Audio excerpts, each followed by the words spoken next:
আমার মা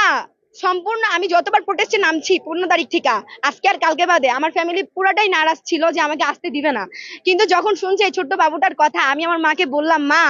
যদি আজকে এর জায়গায় আমার ছোট বোনটা থাকতো তুমি কি আমাকে না করতা? তখন আমার মা আমাকে আমার ইউনিফর্মটা এনে দিয়ে বসে, তুই যা, আর তুই যাবি ততক্ষণ বাসায় আসবি না যতক্ষণ না তুই শহীদ, যতক্ষণ না বাংলাদেশ স্বাধীন করে আসবি।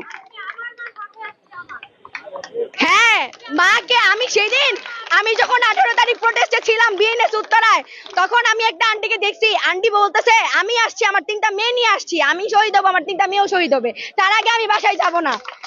18 তারিখে আমাদের এখান থেকে খবর দিছে যে টিএসসিতে নাকি যখন 5:30টায় আমাদের বিএনএস ঝামেলা সব শেষ হয়ে গেল, ওখানে পুলিশ সব আটকাই দিছে, যখন আমাদের স্টুডেন্টের মানে বেশিরভাগই ইনজুরি হয়ে গেছে, তখন ওইখান থেকে খবর দিছে টিএসসিতে নাকি ঝামেলা হইতেছে। এটা শুই না আমি আমার কিছু কলেজের স্টুডেন্ট মিলা টিএসসিতে আসছি, মিরপুর 10-এ যখন আসি তখন পুলিশ আমাদের ধরে, কারণ আমরা